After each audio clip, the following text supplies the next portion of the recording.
নবীকে খেতাব করে বলেন, নবীকে সম্বোধন করে বলেন, ও নবী, আমি আল্লাহ তাআলা আপনাকে দুনিয়াতে প্রেরণ করি নাই, দুনিয়াতে পাঠাই নাই। নবীর ইসবাত দিয়া বলা হয়, ওমা আরসালনাকা, ও নবী, আপনাকে দুনিয়াতে পাঠাই নাই, ইল্লা, তবে হ্যাঁ পাঠাইছি রাহমাতুল লিল আলামিন হিসাবে আমি আল্লাহ তাআলা আপনাকে দুনিয়াতে পাঠাইলাম। সুবহানাল্লাহ। শুধু নবী কি নবী হিসাবে দুনিয়াতে পাঠানো হয় নাই, ওই নবী আমাদের জন্য কেমন নবী আল্লাহ তাআলা কোরআনের মধ্যে জানাইতেছেন, রহমত হিসাবে আল্লাহ তাআলা এই জমিনের মধ্যে আমাদের জন্য, আমাদের নবীকে আমাদের জন্য আল্লাহ তাআলা পাঠাইছেন। রহমত দিয়া তারপর আল্লাহ তাআলা নবীকে জমিনের মধ্যে পাঠাইছেন। কেন কেন কেন নবী এতটাই রহমতওয়ালা নবী, এতটাই সম্মানওয়ালা নবী, এতটাই মর্যাদাওয়ালা নবী, এতটাই মানওয়ালা নবী, যেই নবী দুনিয়াতে না আসলে আসমান জমিন কিছুই হইতো না, পাহাড় পর্বত কিছুই হইতো না। আল্লাহ তাআলা বলেন, নবী গো, শুধু আমি আল্লাহ তাআলা আপনাকে নবী হিসাবে দুনিয়ায় পাঠাই নাই, গোটা বিশ্বের জন্য রহমত হিসাবে আমি আল্লাহ তাআলা আপনাকে প্রেরণ করলাম। সুবহানাল্লাহ।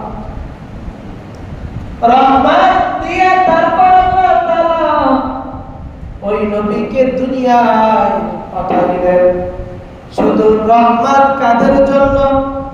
আমাদের জন্যই কি রহমত? না না, নবী আমার সাহাবায়ে কেরামদেরকে নিয়া মরুভূমি দিয়া রাস্তা দিয়া হেঁটে যাইতেছেন, রাস্তা দিয়ে যাইতেছেন, সাহাবায়ে কেরামদেরকে নিয়া নবীজিকে দেখা রাস্তার দুই পাশের গাছগুলো মাথা নত করে নবীকে সালাম জানায়, আসসালামু আলাইকুম ইয়া রাসূলুল্লাহ, আসসালামু আলাইকুম ইয়া হাবিবাল্লাহ। নবীকে গাছ পর্যন্ত সালাম দেয়।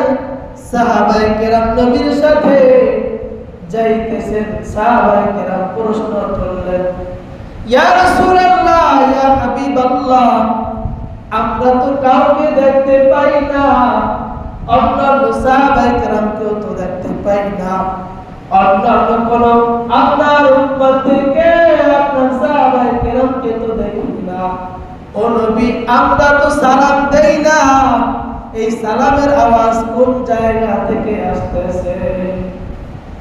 এই সালামের আওয়াজ কোন জায়গা থেকে আসতেছে? নবী আমার সাহাবায়ে কেরামকে বলেন, ও সাহাবায়ে কেরাম, তোমরা মনে করছো আমি নবী শুধু তোমাদের জন্যই নবী? না না না না, আমি শুধু তোমাদের জন্যই নবী না, আমি এমন একজন পয়গম্বর, আমি এমন একজন নবী। এই যে দেখো গাছপালা, এদের জন্য আমি নবী, এদের জন্য আমি রাহমাতুল লিল আলামিন। ও সাহাবায়ে কেরাম, আমি যখন জঙ্গলের মধ্যে যাই, জঙ্গলের প্রাণীরা পর্যন্ত আমাকে দেখা মাত্র আমাকে সালাম জানায়। কি জানায়? আমি নবীকে দেখা মাত্র জঙ্গলের প্রাণীরা পর্যন্ত আমাকে সালাম জানায়। ও সাহাবায়ে কেরাম, আমি শুধু তোমাদের জন্যই নবী না, আমি শুধু আমার উম্মতের জন্যই নবী না, আমি শুধু আমার গোটা উম্মত, আমার গোটা উম্মত, আমার গোটা উম্মতের জন্য নবী হিসাবে আল্লাহ তাআলা রাহমাতুল লিল হিসাবে আমাকে আল্লাহ তাআলা জমিনে পাঠাইছেন। বলেন না সুবহানাল্লাহ। আল্লাহ তাআলা রহমত দিয়া ভরপুর করে। আসমানের জন্য যেমন রহমত, জমিনের জন্য যেমন রহমত, গাছপালাদের জন্য যেমন রহমত, জঙ্গলের প্রাণীদের জন্য যেমন রহমত, সব রহমত দিয়া আল্লাহ তাআলা এই নবীকে জমিনে পাঠাইছেন। একমাত্র কারণ হইল এই নবীর থেকে আর দয়াবান কেউ হয় নাই। কেমন দয়াওয়ালা আমার নবী, কেমন পয়গম্বর আমার নবী। ছোট্ট একটা ঘটনা শুনে না, তায়েফের ময়দানে নবী আমার কালেমার দাওয়াত দেয়, তায়েফের জমিনে নবী আমার কালেমার দাওয়াত দেয়, নামাজের দাওয়াত দেয়, নবী আমার হজের দাওয়াত দেয়, রোজার দাওয়াত দেয়। ওই নবী তায়েফের ময়দানে যাওয়ার পর তায়েফের মধ্যে দুষ্ট কাফেররা ছিল। ওই কাফেরদের ছেলেদেরকে নবীর পিছনে হিলায়া দিত। মুহাম্মদ যদি আসে মুহাম্মাদের গায়ে পাথর নিক্ষেপ করবা। মুহাম্মদকে মুহাম্মদ বলে ডাকতো না, আমার মায়ের নবীকে মাজনুন বলে ডাকতো, অর্থাৎ পাগল বলে ডাকতো। আমার মায়ের নবীকে পাগল বলে খেতাব দিত। ওই নবী তায়েফের ময়দানে আইসা মানুষের কাছে কাছে যায়, দাওয়াত দেয়, কালেমার দাওয়াত দেয়। নবী আমার কতটা কষ্ট করছে, দিনের বেলা দাওয়াত দিতে পারে না। তায়েফবাসীরা নবীকে আঘাত করত, সকাল থেকে বিকাল পর্যন্ত আমার মায়ের নবীকে মারত। ইসলামের দাওয়াত দিবে, ইসলামের দাওয়াত দিবে নিষেধ করে দেওয়া হয়। এ তায়েফবাসীরা, আজকে তোমরা আমাকে মারলা, তোমরা যদি চিন্তা আমি কে, তাহলে আমার উপরে হাত তুলতা না। নবীকে কেমন আঘাত করছেন ভালো করে শুনে নেন। ও ভাই, ভালো করে শুনে নেন। নবীকে মারতে মারতে মারতে মারতে নবীর এই মাথা থেকে পা পর্যন্ত রক্তে ভরে গেছে। কিতাবের মধ্যে উল্লেখ করা হয় নবীজির জুতা মুবারক পর্যন্ত রক্ত দিয়ে আটকে গেছে। এই মুহূর্তে জিবরাইল আমিন আয়েশা নবীকে সালাত জানায়, ও নবী, আপনি তায়েফের ময়দানে কালেমার দাওয়াত দেন। এরা দাওয়াত গ্রহণ করতেছে না, দাওয়াত গ্রহণ করতেছে না। ও নবী, আপনি আমাকে একটু অনুমতি দেন, এই তায়েফবাসীকে আমি জিবরাইল আমিন এই উল্টা দেব। নবী আমার কতটা রহমতুল লিল আলামিন। জিবরাইল আমিনকে বলো, ভাই জিবরাইল, ওই তায়েফবাসীরা আজ আমাকে চিনে নাই, এই জন্য আমার উপরে আঘাত করছে, আক্রমণ করছে, আমাকে মারছে। ও ভাই জিবরাইল, তুমি যদি এদেরকে ধ্বংস করে দাও, এদের জমিনটা যদি উল্টায় দাও, আমি কার কাছে কালেমার দাওয়াত দিয়ে যাব? আমি কার কাছে ইসলামের দাওয়াত দিয়ে যাব? ও ভাই জিবরাইল, আমাকে মারছে মারো, আমি তো প্রতিশোধ গ্রহণ করার জন্য আল্লাহ তাআলা আমাকে জমিনে পাঠাইলেন। কেন আমি প্রতিশোধ গ্রহণ করব? আমি যদি প্রতিশোধ গ্রহণ করি, তাহলে কার কাছে কালেমার দাওয়াত দিয়ে যাব? ও ভাই জিবরাইল, এই তায়েফবাসীদেরকে মারবা না, এদেরকে ধ্বংস করবা না। নবী আমার কান্না করে বলেন, ও ভাই জিবরাইল, এই তায়েফবাসীরা আজ কালেমা গ্রহণ করে নাই, আজ ইসলাম গ্রহণ করে নাই, এদের সন্তানরা যারা পরবর্তীতে আসবে, এরা একদিন হইল কালেমা পড়বে। সুবহানাল্লাহ।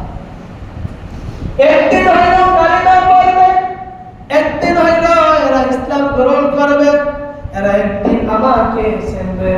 তখন শুধু আমাকে চিনবে না, আমার জন্য তারা দোয়াও করবে।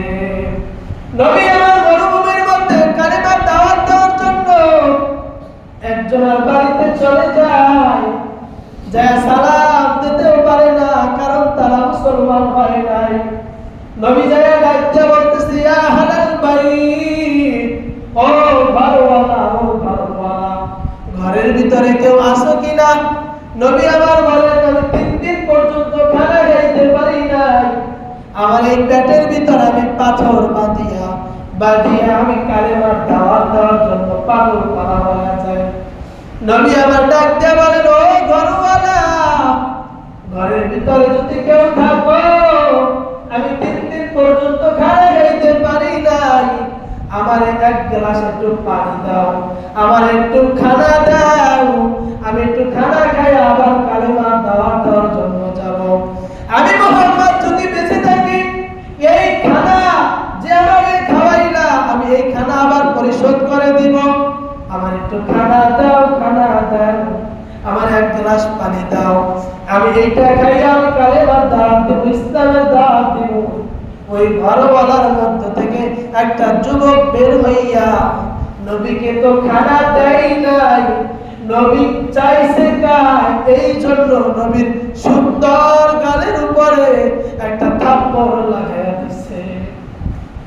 নবীর সুন্দর গালের উপরে থাপ্পড় লাগাইয়া দিছে। নবী আবার খানা খাইতে পারে নাই, দুর্বল হয়ে গেছে। নবী আবার জমিনের মধ্যে পড়ে কান্না করা শুরু করে দেয়, ও তায়েফবাসী, আজ আমি খানা চাইলাম, খানা দিলা না, বরঞ্চ আমারে থাপ্পড় দিলা। নবী আমার তখন ডাক দিয়া বলে, আমার বাবা নাই, আমার মা নাই, আমার বাবা যদি থাকতো, আমার মা যদি থাকতো, তাহলে আমি তোমাদের থাপ্পড় খাইতাম না, আমি তোমাদের থাপ্পড় খাইতাম না, আমি কালেমার দাওয়াত দেওয়ার জন্য আমার চোখের পানি ফালাই, আমি থাপ্পড় খাই, মার খাই। নবী আমার কষ্ট কইরা বলে, ও তায়েফবাসী, আমার যদি খানা না দিতা তাতে কোনো সমস্যা হইতো না, আমারে তোমরা মারলা, আমারে তোমরা মারলা, আজ তোমরা চিল্লা না, এমন একদিন আফসোস করবা আমার জন্য, তখন তোমরা কান্না করবা। এই জন্য বলেন ভাই, ওই নবী শুধু আমাদের জন্য রহমাতুল লিল আলামিন নয়, তায়েফবাসীরা নবীকে যে কি কষ্ট দিছে, নবী যদি বলতেন, ভাই জিবরাইল, এই তায়েফবাসীদেরকে উল্টায় দাও, ধ্বংস কইরা দাও, তাহলে এই তায়েফবাসীদেরকে আল্লাহ তাআলা হালাক কইরা দিত, ধ্বংস কইরা দিত। আল্লাহ বলেন, ও বান্দা, তোমাদের মধ্যে এমন একজন নবীকে পাঠাইলাম, এতটাই রহমাতুল লিল আলামিন, নবীজি তায়েফবাসীদের জন্য বদদুয়া করে নাই। নবী যদি বদদুয়া করতেন, নবী যদি বলতেন, ভাই জিবরাইল, এই তায়েফবাসীদেরকে ধ্বংস করে দাও, এদের জমিনটা উল্টায় দাও, সঙ্গে সঙ্গে আল্লাহ তাআলা ওই জিবরাইলের মাধ্যমে তায়েফবাসীদেরকে ধ্বংস করে দিত। নবী এই বদদুয়া করে নাই, কারণ নবী রহমত নিয়ে জমিনে এসেছে, কষ্ট করার জন্যই, একমাত্র উম্মতের ফায়দার জন্য এই কষ্ট করে নবীজি দেখায় গেলেন, উম্মত, আমি যে কষ্ট করেছি তোমরাও একটু কষ্ট করো, তোমরাও কষ্ট করো। এখন আমাদের মধ্যে একটু বাজাবাজি হইলে বদদুয়া দেওয়া শুরু করে, গালাগালি শুরু হয়ে যায়। না ভাই, নবীর থেকে শিখা, নবী কেমন আদর্শওয়ালা নবী ছিলেন, কেমন মানওয়ালা নবী ছিলেন, মর্যাদাওয়ালা নবী ছিলেন। এই জন্যই আল্লাহ তাআলা নবীর শান, মান, মর্যাদা আল্লাহ তাআলা বাড়ায়া দিয়েছেন। সবাইকে আল্লাহ তাআলা